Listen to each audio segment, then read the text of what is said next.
So I just wrapped up the Hell Is Us demo and had an absolutely phenomenal time. I will absolutely be playing this when it comes out in September, but right now I wanted to give my first impressions of the demo a little bit here for those of you who want to know.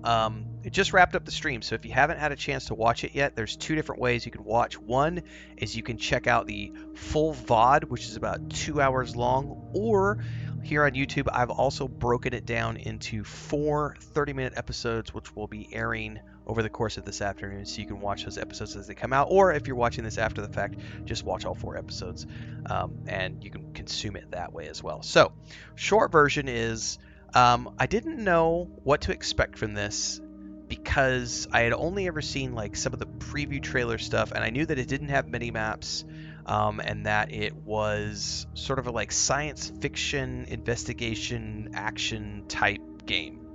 So it's definitely interesting. There appears to be, so you start off the first like hour of the game, there's no combat at all. You're just kind of like investigating. You go into this this area that's being racked by civil war. I don't know enough about this to know if they're drawing on real life locations or if this is like a fictional area. There's terminology that I'd never heard of before in terms of names of places. There's some entities that are discussed about. There's some like a god and a queen and some other terminology.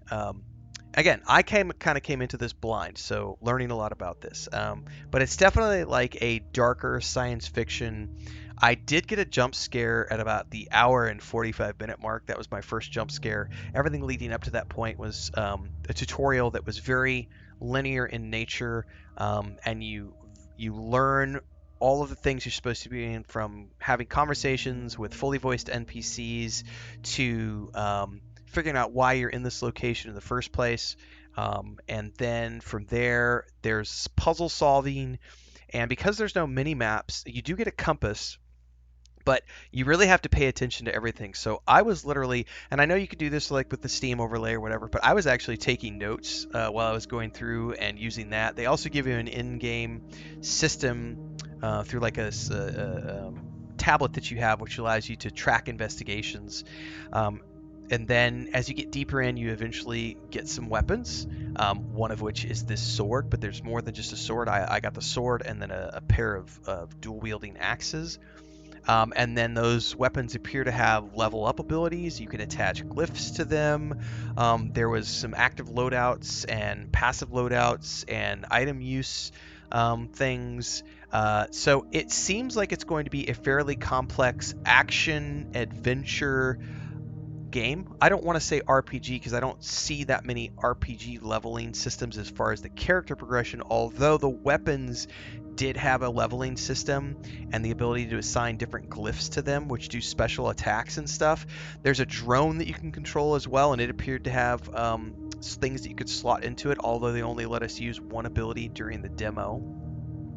So I can see the beginnings of a really interesting, it's kind of like science fiction, horror style, action, adventure, discovery type game here, and I am all about it. So I am. This is definitely going to be a game that we're playing. It's coming out. I believe this said September 4th is what it says. I don't know what I'm going to play it on yet. I did the demo on Steam because that's the only way to play the demo, and I used my Xbox controller, and I got to say it felt really, really good. So I'll probably end up playing it on the Xbox, but it is going to be available on the Xbox Series X, the PS5, and PC later this year when it launches. The demo is currently out right now and is only available through Steam, so you can go check that out. I'm super excited. I liked what I saw. Definitely looking forward to playing the full version in September. I didn't have any issues whatsoever on performance on my PC. I've got a gaming laptop with a 4080 in it, and it ran flawlessly. I was doing it in 2K resolution. Thumbs up for me. I can't wait to play the full release. Let me know your thoughts down below. Like, subscribe, hit the bell icon so you never miss an update. Daily streams on YouTube and Twitch, and I'll see everybody in the next one. Stay safe and happy gaming.